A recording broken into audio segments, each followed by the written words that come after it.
Que hoy es un día histórico, de verdad, porque que 18 emisoras, ninguna de ellas, digamos, cristianas, que estén emitiendo en este momento este mensaje para alcanzar a miles, tal vez millones de personas, realmente es algo que ni siquiera en nuestros mejores sueños, ¿no?, nos podíamos haber imaginado que sucediera. Pero la Biblia dice, y es una promesa que hoy estamos viendo que se está cumpliendo delante de nuestras narices, dice: cosas que ojo no vio, ni oído yo, ni han subido al corazón del hombre, son las que Dios tiene preparadas para aquellos que le aman en espíritu y en verdad a nuestro Dios.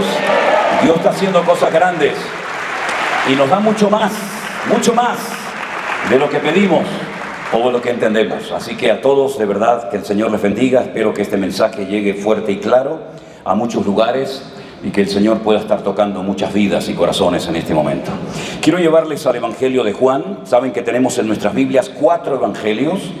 El primero tiene el nombre de Mateo y fue escrito por un ex recaudador de impuestos que fue llamado por el Señor Jesucristo y se enroló, formó parte del grupo de discípulos del Señor. También se conoce por el nombre de Leví. El Evangelio de Mateo tiene la particularidad de que él hace referencia a muchos textos, a muchos versículos del Antiguo Testamento, porque los que iban a leer su Evangelio eran grandes conocedores de las Escrituras, eran judíos, y por lo tanto para ellos las Escrituras no era algo, digamos, como una especie de asignatura pendiente, sino que ellos conocían perfectamente quién era Isaías, Jeremías, los Salmos, David, Moisés, etcétera, etcétera. El segundo evangelio que tenemos en nuestras Biblias es también muy bonito, más corto, más dinámico, es el Evangelio de Marcos. Marcos seguramente fue el primer evangelio que se escribió, aunque en la lista ocupa el segundo lugar. Él escribe a gente que no conoce la Escritura, gente que no ha sido criada en el judaísmo, más bien en el paganismo, en la idolatría, porque él tiene en su mente, con su evangelio, evangelizar, alcanzar a romanos. Los romanos en aquel tiempo tenían la mentalidad de que el mundo se dividía en dos, en romanos y no romanos, en libres y esclavos. Entonces ellos creían que todas las naciones que conquistaban tenían que rendirle pleitesía, pagarles impuestos, ser sus siervos, etcétera, etcétera. El tercer evangelio también es muy bonito, muy interesante. Fue escrito por un doctor que probablemente también era abogado, por eso pudo permanecer con el apóstol Pablo hasta el último momento de su martirio en Roma. Y él le escribe a un tal Teófilo, a un hombre griego que, como bien saben ustedes, los griegos eran fundamentalmente hedonistas, eran personas que le daban mucho culto al cuerpo, a los placeres, a los deseos. Es la cuna de la filosofía. Todos los que han estado estudiando filosofía en las universidades hemos tenido que leer pues a Platón, a Sócrates, a Aristóteles, a tantos personajes, ¿verdad?, de esa cultura. Ellos fueron los inventores de los Juegos Olímpicos. Ellos fueron los inventores de la famosa democracia. Y eran personas con una promiscuidad sexual terrible. A ellos les daba igual si eran hombres, mujeres, niños, animales o lo que fuera. Y ellos buscaban la perfección por medio del intelecto o por medio del esfuerzo físico. De ahí la proliferación de gimnasios. Incluso llegó un momento en la historia que el templo sagrado de Jerusalén lo convirtieron en un spa, lo convirtieron en un gimnasio donde incluso pusieron sus ídolos en aquel momento. La mitología griega realmente es increíble estudiar todo eso. Pero el cuarto evangelio es diferente a todos los demás, porque no fue escrito ni a los romanos, ni a los griegos, ni a los judíos, sino fue escrito a los creyentes, fue escrito a personas que querían conocer más íntima y profundamente el personaje más grandioso, no cabe la menor duda, de toda la historia de la humanidad. No ha habido ningún personaje, ni lo habrá, que le pueda llegar, si me permiten la expresión, ni a la suela de los zapatos a nuestro Señor Jesucristo. Sus enseñanzas, su ejemplo, sus palabras, absolutamente todo lo que tiene que ver con la figura de Jesucristo es realmente admirable. Desde su concepción, desde su nacimiento hasta su muerte y posterior resurrección, todo en él es sobrenatural. Repito, no ha habido jamás un hombre, un personaje tan impactante. Incluso hasta sus mismos enemigos, cuando se mandaban cartas los unos a los otros, se quedaban admirados de la elocuencia, del poder, de la autoridad de este personaje que, sin lugar a dudas, partió la historia en dos. Hay un antes y un después de Jesucristo, no les quepa a ustedes la menor duda. Y en este evangelio de Juan, lo que Juan intenta presentar es a Cristo desde múltiples, digamos, facetas o aspectos. Hemos oído hace un instante que en este momento hay unas 18 emisoras de radio emitiendo en tiempo real lo que yo estoy diciendo desde este púlpito, desde esta plataforma. También durante los cultos, la reunión, a veces hay diferentes cámaras, ¿verdad? A veces hermanos grabando con sus teléfonos. Bueno, si juntáramos toda esa información, tanto en audio como en vídeo, podríamos llegar a la conclusión de que todos emitieron la verdad, todos dijeron la verdad, todos enfocaron el mismo evento, pero desde distintos ángulos. Unos en este momento están en una frecuencia modulada, otros están en otra frecuencia, pero los dos están escuchando lo mismo. Por lo tanto, lo que el apóstol Juan hace es una selección de los milagros que a él le llamaron más la atención, para poder presentarnos a un Cristo variado, a un Cristo completo, un Cristo admirable y digno de adoración. Y por eso esos milagros o señales, como él los llama, aparecen en los capítulos 2, 4, 5, 6, 9, 11.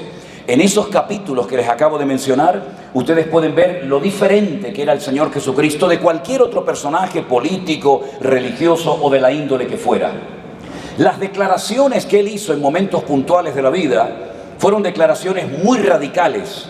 De hecho, hay personas que chocan frontalmente con la persona, con la figura del Señor Jesucristo, porque lo consideran demasiado radical. Y es cierto, no te equivocas, tienes la razón. Él fue tremendamente radical.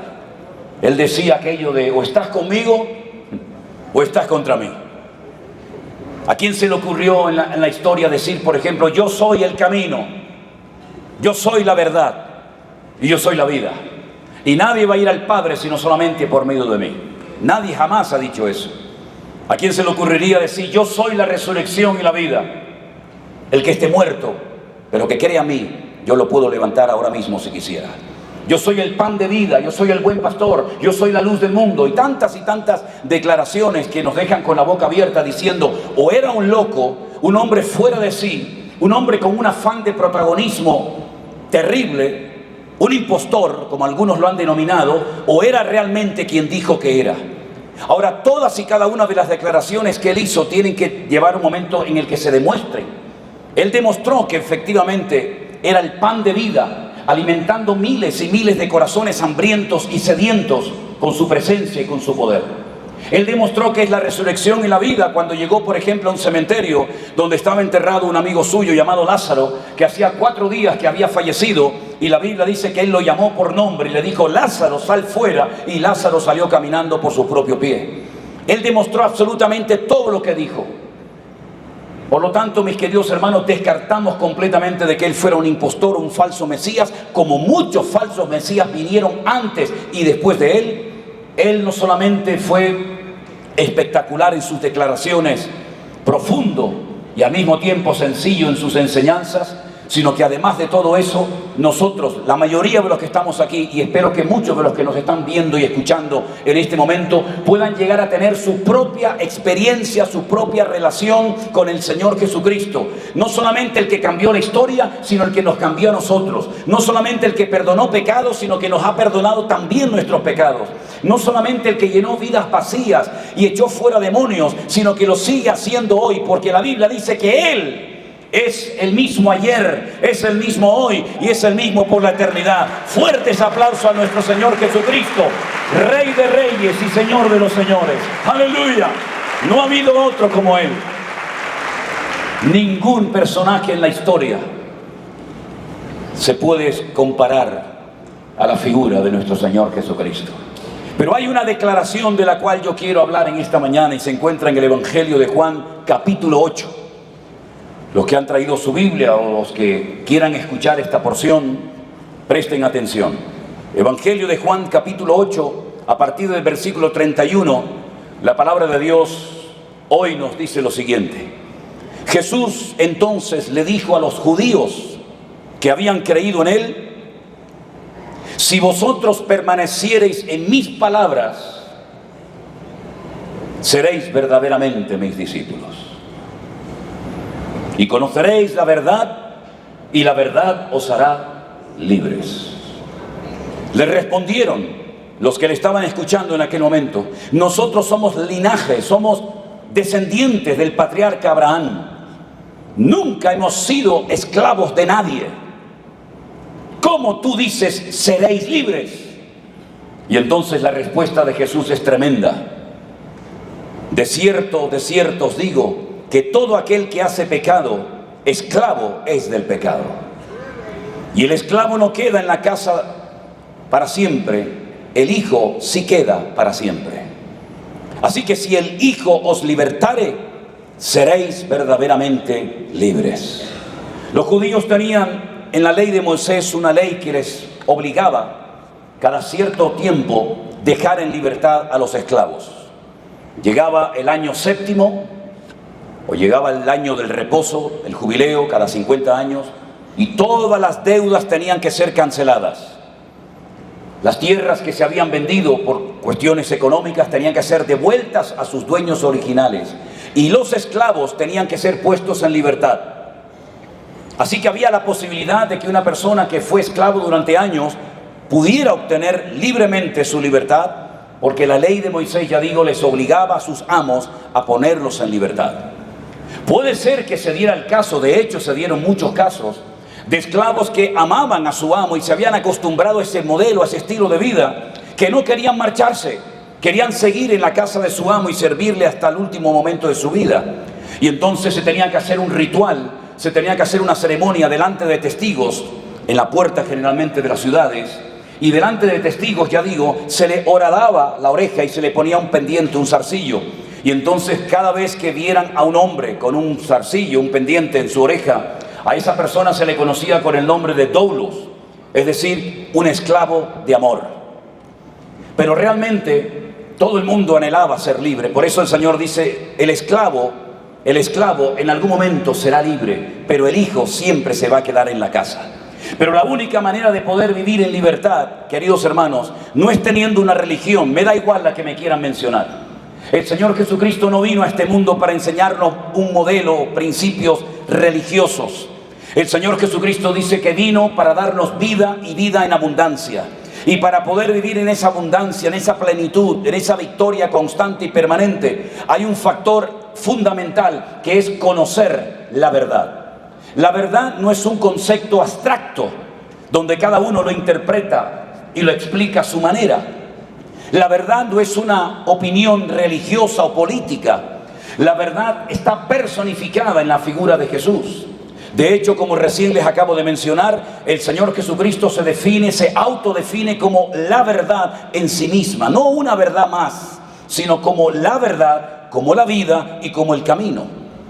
La verdad se puede conocer. Qué lástima, teniendo a la verdad delante de sus ojos, cuando Poncio Pilato está a punto de mandar a la muerte al Señor Jesucristo, él dice, ¿y qué es la verdad? La verdad se puede experimentar y de hecho hay que experimentarla en carne propia, porque hasta que no conozcas la verdad, no serás verdaderamente libre.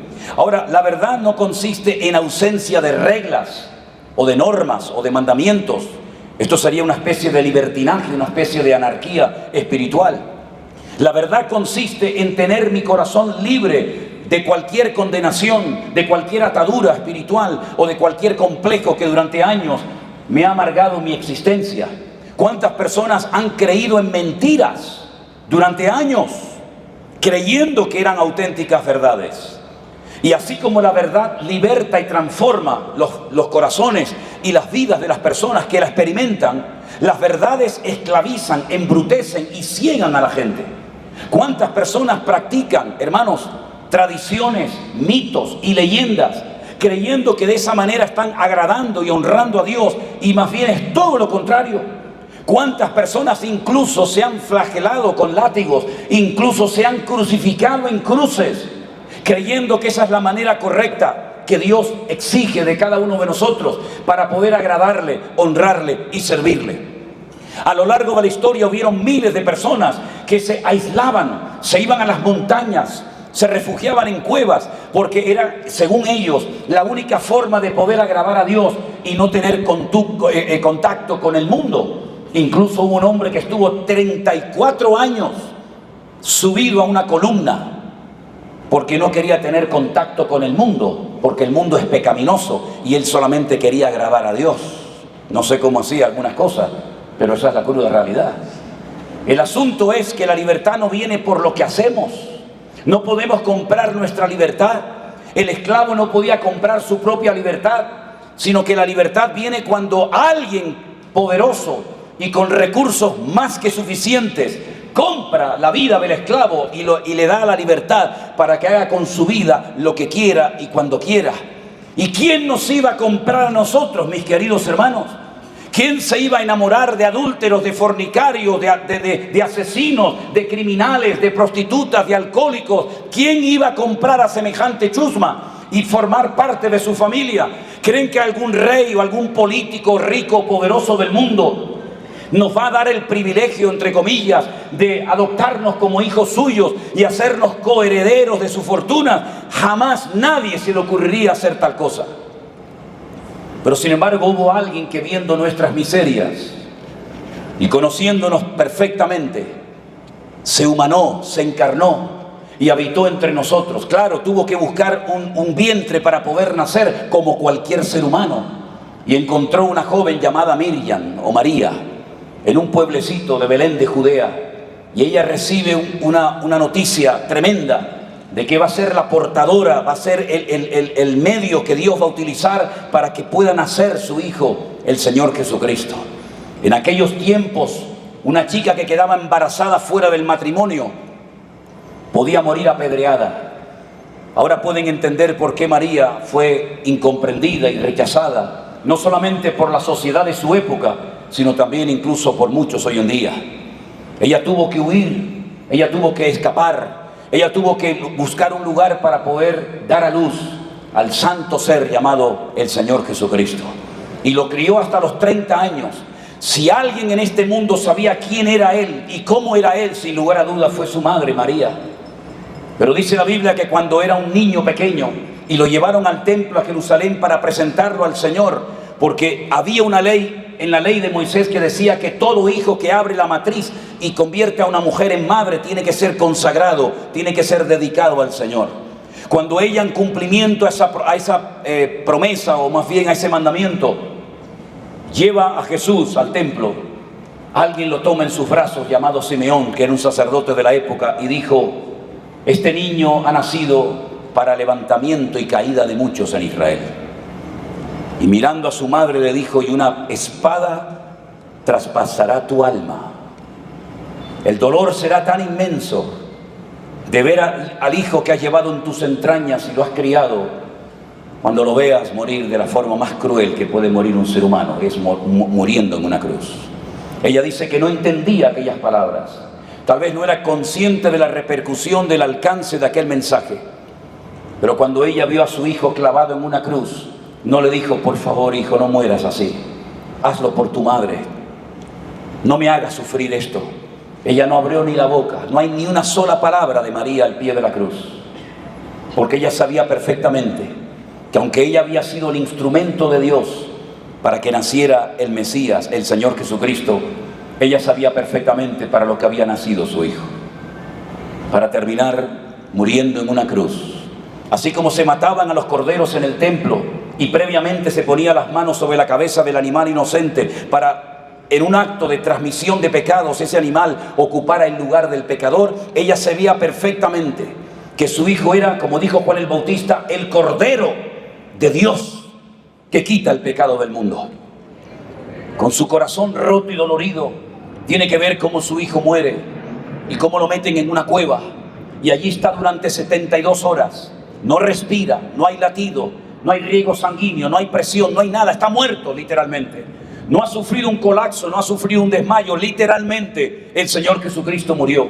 Pero alguien, una mujer llamada María Magdalena, que había sido transformada por el poder de Dios, de la cual habían sido sacados 7 demonios, se acordó de que Él había dicho antes de su crucifixión: resucitaré al tercer día. Destruid este templo y en 3 días lo vuelvo a reconstruir de nuevo. Ella se acordó y temprano en la mañana fue a visitarlo. Y se llevó una desilusión tremenda porque vio, según ella, que la tumba estaba vacía. Probablemente alguien con muy malas intenciones se había atrevido a llevarse el cuerpo de su Señor y de su querido Salvador. Pero cuando ella entra al sepulcro y lo ve vacío, un ángel del cielo le dice: María, no llores, no busques entre los muertos al que vive, porque ha resucitado. Y eso es lo que tenemos que decir en esta mañana, que el Señor Jesucristo está vivo por los siglos de los siglos. Amén. Apláudale fuerte al Señor, mi hermano querido, en esta mañana. Gloria a Dios, gloria a Dios. Cuando entendimos, cuando este mensaje llegó a nuestra vida, nos transformó, nos cambió radicalmente. Por eso les digo a todos los que en esta mañana pueden estar viendo o escuchando este culto, esta reunión: no vayan nunca más a santeros, ni a brujos, ni a astrólogos, ni a adivinos. No paguen para que alguien te diga cómo va a ser tu presente y tu futuro. No busques entre los muertos, entre los demonios, la forma para atraer otra vez a tu marido o a tu esposa o a quien diablo tengas en tu cabeza. No busques en esas cosas diabólicas que te van a terminar volviendo loco y vas a terminar arruinado. Busca en aquel que vive por los siglos de los siglos, que vive, aleluya, que cambia y que sana y que liberta a los endemoniados con el poder de su palabra. Gloria a Dios y a su nombre. Gloria a Dios, aleluya. Por eso podemos decir: Cristo me ha hecho libre. No porque he cambiado de religión, no porque vino uno iluminado y me comió la cabeza y me dijo haga esto o haga aquello. No nos ha cambiado un hombre, ni una iglesia, ni un apóstol, ni un profeta. No nos ha cambiado nadie humano o terrenal. Nos ha cambiado Él. Porque Él dice en su palabra: venid a mí los que estáis trabajados y cargados, que yo os haré descansar. Y este es el mensaje que hoy queremos lanzar por las redes, por las radios, por las televisiones y aquí también a todos ustedes. Que Cristo hoy en día tiene el mismo poder que tuvo hace 2000 años. Y yo lo puedo demostrar en carne propia, porque si no hubiera sido por Él, yo hoy estaría muerto. Y no hubiera podido llegar hasta este punto de mi vida. Pero la verdad me libertó, porque la verdad liberta. Piense por un instante en cuántas cosas usted ha creído, practicado, creyendo que eran verdades y resulta que eran falsas. Cuántas personas incluso han dado la vida por causas equivocadas, por mentiras, creyendo que eran grandes verdades. Hermanos queridos, la verdad es comprobable. No somos locos ni ciegos que nos autoconvencemos de que estamos en la verdad. No. Las verdades en las cuales creemos son comprobables. La arqueología, la literatura, el sentido común, la ciencia y tantas cosas y elementos las podemos utilizar como defensa de nuestra fe. Y no solamente tenemos fe en Él porque ahora Él está con nosotros y nos va a guiar y nos va a bendecir y va a proveer todas nuestras necesidades, sino que nuestra esperanza traspasa el tiempo y el espacio, porque no solamente creo que ahora puedo vivir de victoria en victoria y de gloria en gloria y de bendición en bendición, sino que sé que por la eternidad, cuando este cuerpo se lo coman los gusanos, yo podré estar por la eternidad en su presencia, porque Él dijo: voy pues a preparar lugar para vosotros, para que donde yo esté, vosotros también estéis conmigo. Aleluya, gloria a Dios. Qué bueno es el Señor. Nos bendice ahora y por la eternidad. Bendito sea Dios. Ahora, la palabra verdad, tal vez en nuestro idioma en el que utilizamos para comunicarnos, tal vez no nos dice mucho, pero es una palabra que en hebreo es muy interesante, hermanos. La palabra verdad, se la voy a enseñar para que aprendan a decirla en hebreo, se pronuncia emet. Dígalo conmigo, no tenga miedo. Emet, E-M-E-T, emet. En hebreo solamente tiene 3 letras. Y la palabra emet, el concepto emet, se forma con la primera, con la última y con la letra del medio. Es como si fuera un trípode, una silla de 3 patas. Repito, con la primera y con la última y con la del medio. ¿Y cuál es la primera? Aleph. ¿Y cuál es la última? Tav. Y en hebreo, en griego es el alfa y la omega. ¿Y qué fue lo que él le dijo a Juan cuando se le aparece en la isla de Patmos y recibe las visiones y revelaciones que posteriormente plasmó en el libro del Apocalipsis? Yo soy el primero y yo soy el último. Yo soy la Aleph y la Tav, yo soy el Alfa y la Omega, y estoy en medio de tu vida todos los días para guiarte, para iluminarte, para fortalecerte y para ayudarte a que te mantengas en la libertad gloriosa de los hijos de Dios todos los días de tu vida. Es interesante notar porque esas tres letras, la primera, la última y la de en medio, forman el concepto o la palabra emet, de la cual viene la palabra verdad. Pero si quitas una letra nada más, solamente una letra, es decir, si lo quitas a él de en medio, ya la palabra no es emet, es met. ¿Y saben lo que significa? Muerte. En otras palabras, cuando no estamos en Cristo, cuando no estamos en la verdad, estamos muertos en nuestros delitos y en nuestros pecados. Cuando no estamos en Cristo, comemos, viajamos, respiramos, hacemos cualquier actividad, pero espiritualmente hablando estamos desconectados de la fuente de la vida y no somos libres, aunque nosotros creíamos que éramos libres. Pero el apóstol Pablo y otros autores de la Biblia nos enseñan que cuando una persona nace de nuevo, cuando Cristo se mete en nuestras vidas, podemos volver a tener esa comunión que durante años ha estado desconectada de la presencia de Dios. Y yo les digo, queridos hermanos, que si usted tiene pesadillas o complejos o ataduras espirituales, hoy usted puede ser totalmente libre, porque el Señor Jesucristo, que es la verdad, ha venido hoy aquí el primero antes que cualquiera de nosotros, a traer libertad a los cautivos, vista a los ciegos, a ayudar a los quebrantados de corazón, a romper ataduras, a sanar enfermos, porque Él es el mismo ayer y hoy por los siglos. Y cuando alguien invoca su nombre, el Señor hace acto de presencia. Por eso le dijo a los judíos: ustedes me quieren matar, ustedes no quieren oír mis palabras, porque ustedes no son de mi Padre, pero el que es de mí oye mis palabras. Y el que permanece en mis palabras, yo permanezco en Él y Él en mí. Porque no solamente es importante conocer la verdad como concepto en sí mismo, sino mantenernos firmes en esa libertad gloriosa que un día Cristo vino a traer a nuestras vidas. Hay muchas personas en el Nuevo Testamento, durante el ministerio del Señor Jesucristo, que fueron auténticos esclavos, a lo mejor sin darse cuenta, sin saberlo. ¿Han oído ustedes hablar del endemoniado Gadareno? Pobre hombre, pobre hombre. Vivía en los sepulcros, era un peligro. Nadie se atrevía a pasar por aquel lugar donde vivían los gadarenos, porque estaba este hombre que estaba endemoniado. De noche y de día era un peligro. Lo ataban con cadenas y con grillos, pero dice que era tal fuerza la que los demonios le proporcionaban. Era como una especie de Sansón, pero al revés, que las rompía. Sin embargo, un día, ¿quién llegó por allí? ¿Quién bajó de la barca? El autor de la vida. Aquel que dijo: he venido para dar vida y vida en abundancia. Y aquel hombre se viene encima del Señor, y el Señor lo liberta. Cientos, miles, hermanos, es algo increíble. Miles de demonios entraron en una piara de cerdos, se lanzaron al mar de Galilea y allí se ahogaron todos. Y este hombre, en su juicio cabal, ya habiendo sido devuelta la serenidad, la quietud, la paz y la calma, quería viajar con el Señor. Señor, déjame ir contigo, tú has cambiado mi vida, tú me has echado fuera los demonios. Y el Señor le dijo: no, te voy a dar un encargo, vete a los tuyos y cuéntale cuán grandes cosas ha hecho el Señor contigo. Un endemoniado que fue libre por el poder de la palabra del Señor. He visto cientos de personas endemoniadas.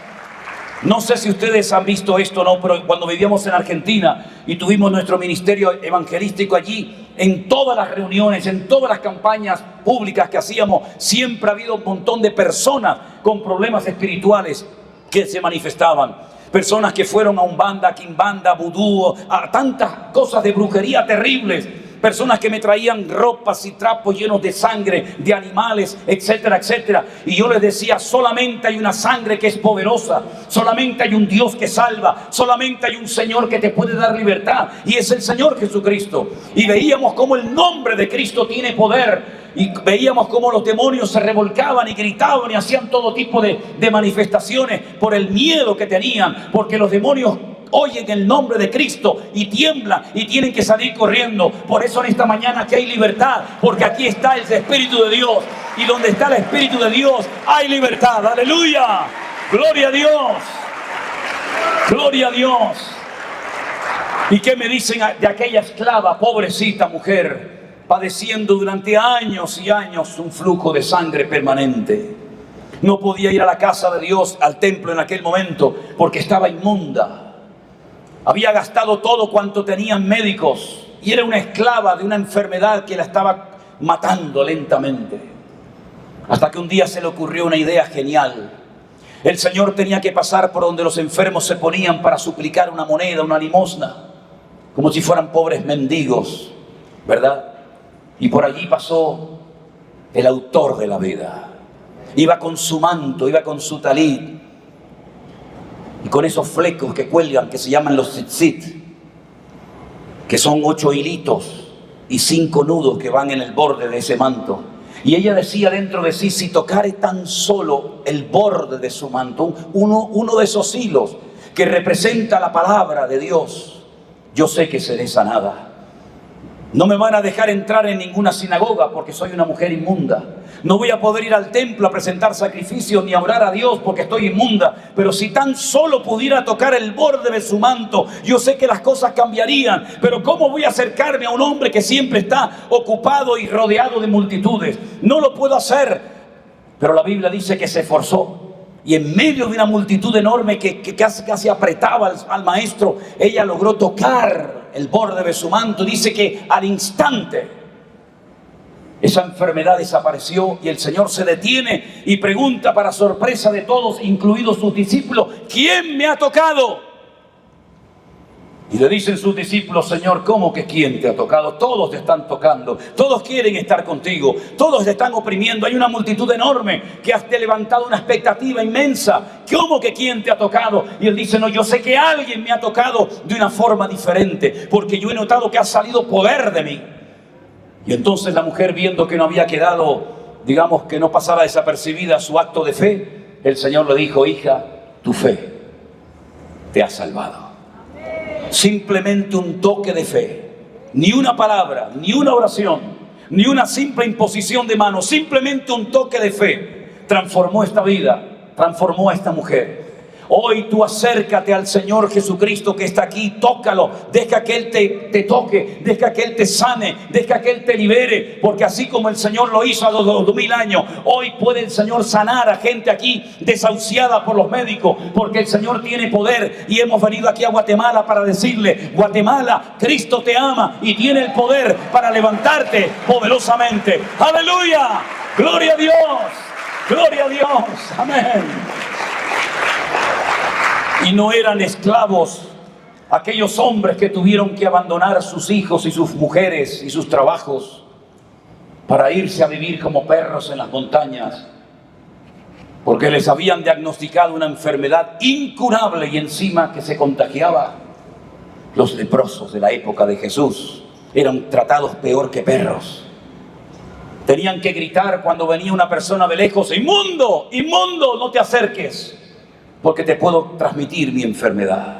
No había medicina, no había cura, no había oración, no había nada que pudiera sanar a un pobre leproso. Tenían que irse lejos a esperar lentamente la muerte. Pero un día se atrevieron a bajar de las montañas donde estaban encerrados, porque habían oído que había alguien que podía sanarlos. Ellos lo intentaron y dijeron, bueno, si nos apedrean, si nos matan, morimos ya de golpe y ya acabamos con este sufrimiento. Y dice que se pararon de lejos y lo vieron. Y algo tenía que transmitir el Señor, que no transmitían los sacerdotes, ni los escribas, ni los fariseos de la época, sino que al verlo de lejos le dijeron, Señor, sánanos, sálvanos, Señor, haz algo por nosotros. Y el Señor Jesucristo les dirige las palabras y les dice, id, vayan a los sacerdotes que les expulsaron de vuestros hogares, vayan y muéstrenles lo que yo he hecho en vuestras vidas.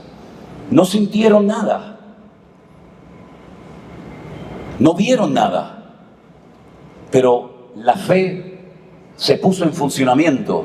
Y ellos dicen que mientras iban, se dieron cuenta de que las marcas, las heridas, las cicatrices desaparecían y la piel volvía otra vez a ser como la piel limpia y hermosa de un niño. Y de los 10 dice la Biblia que uno volvió y postrado ante el Señor le dijo, gracias Señor por el cambio que has hecho en mi vida. Y el Señor le dice, ¿no eran 10 los que yo sané? Para pediros habéis acercado, pero para darle las gracias solamente has venido tú. Y dice que encima era samaritano. También era un esclavo de la enfermedad, era un esclavo del desprecio de la sociedad. sin familia, sin amigos, sin presente y sin futuro. Hay muchos tipos de esclavos hoy en día. Esclavos al dinero, esclavos al sexo, esclavos a la droga, esclavos del materialismo. Hay miles y millones. Vivimos en países rodeados de millones de esclavos. Incluso me atrevería a decir que hasta de endemoniados por todas partes. Pero el poder de Dios es real, mis queridos hermanos. Por eso decía el apóstol Pablo: yo no me avergüenzo del evangelio, porque sé que es poder de Dios para salvación. No he conocido, créame, ni una sola persona en todos los años que llevo sirviendo al Señor que se haya llevado una desilusión después de haber clamado al Señor con fe y con todo su corazón. Ni a una. Sí he conocido gente que por no querer obedecer, por no querer ponerse en orden, han perdido una oportunidad de oro en sus vidas. Sí, eso sí te lo puedo contar. Pero repito, nunca he conocido a ningún padre, ninguna madre, ningún drogadicto, nadie nunca, que clamara al Señor con toda su alma y con todo su corazón y que se llevara una tremenda desilusión. Al contrario, he tenido el privilegio de llevar a miles de personas a los pies de Cristo, y todos se les cambia la forma de hablar, de pensar, de actuar, de reaccionar. ¿Por qué? Porque el Señor cambia nuestro lamento en baile, nos da vida, nos da esperanza, nos da salvación y nos da la libertad. Gloria a Dios que Él compró por nosotros. Amén. Amén. Mira, mi querido hermano y amigo, yo no sé si en esta mañana tú tienes esta libertad en tu vida. No la vas a tener por venir a esta iglesia o aquella. La libertad no la da una iglesia, un pastor o una denominación. La libertad la da Cristo. Él actuó por nosotros gratuitamente. Y permítame decir que la salvación, decimos los pastores que es gratis, pero en el fondo no estamos diciendo 100% la verdad. Porque la salvación es verdad que es gratis para nosotros, pero el precio de la salvación alguien lo tuvo que pagar, y lo pagó Él con su vida y con su sangre. Por eso a mí no me cuesta nada, porque Él pagó la deuda. Por eso una de las últimas expresiones de Cristo en la cruz del Calvario fueron tetelestai, una palabra que se utilizaba cuando tú me contratabas y yo ya había terminado el trabajo y decía: señora, tetelestai, ya está, he acabado el trabajo, págueme lo que me debe. Era la palabra que utilizaba el general o los soldados cuando venían del campo de batalla y le decían al César de Roma o a la autoridad competente, le decía: tetelestai, el enemigo ha sido derrotado, hemos obtenido la victoria. Era la palabra que se le ponía en el pergamino al preso cuando cumplía condena. Salía de la celda, salía de la mazmorra y le ponían en un papel, en un pergamino, la palabra tetelestai, es decir, la deuda está cancelada.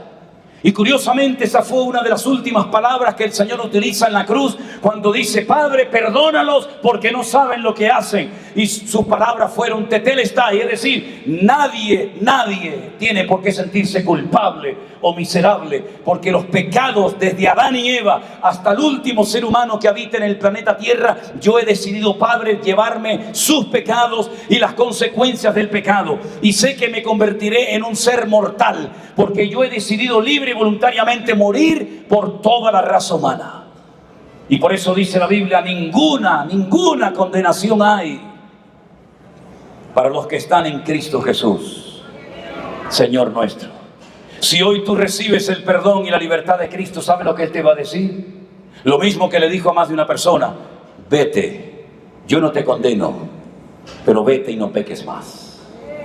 Si en esta mañana, en este salón, o en tu casa, o en tu puesto de trabajo, o donde quiere que te encuentres, incluso, ¿por qué no?, en la cárcel, donde seguramente algunos nos están escuchando, tú quieres ser libre, pero no libre físicamente hablando, porque a eso es muchas veces lo que le preocupa a las personas, sino libre en tu corazón, para que a partir de hoy nunca más vuelvas a tener pesadillas, ni miedo, ni terror de nada ni de nadie, sino que transmitas paz a todo lugar donde vayas.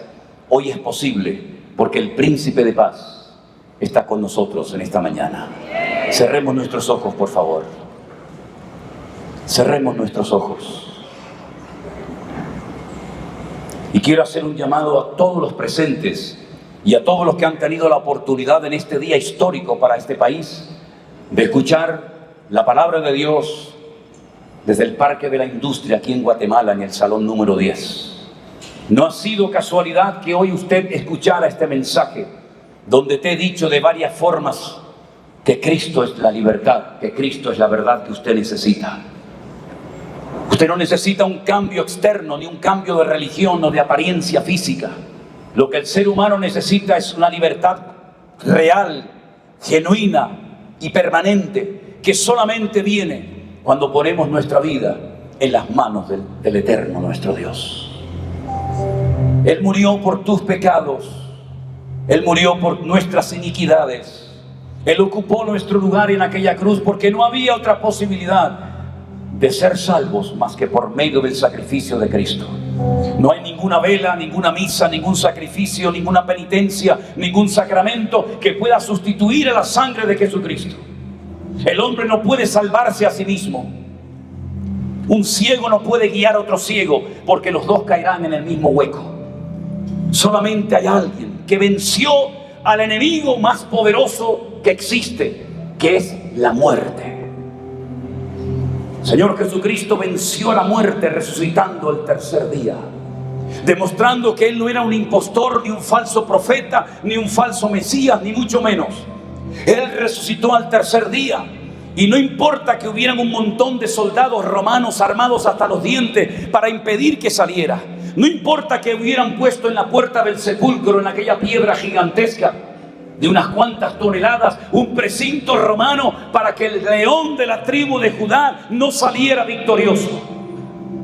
Todo el infierno entero tomó todo tipo de medidas preventivas para que no resucitara, para que no saliera. Pero permíteme decirte algo en esta mañana. La piedra, que pesaba 3 o 4 mil kilos de peso, no tuvo que rodarse para que Él, Rey de Reyes y el Señor de los Señores, el Creador del universo, pudiera salir por su propio pie. No, la piedra no se rodó para que Él saliera. La piedra se rodó para que tú entraras y vieras que aquel que mataron y crucificaron está vivo y reina por los siglos de los siglos. Amén. Nicaragua, Salvador, Honduras, Guatemala, mundo entero, ven a Jesucristo en esta mañana. Conoceréis la verdad, y la verdad os hará libres.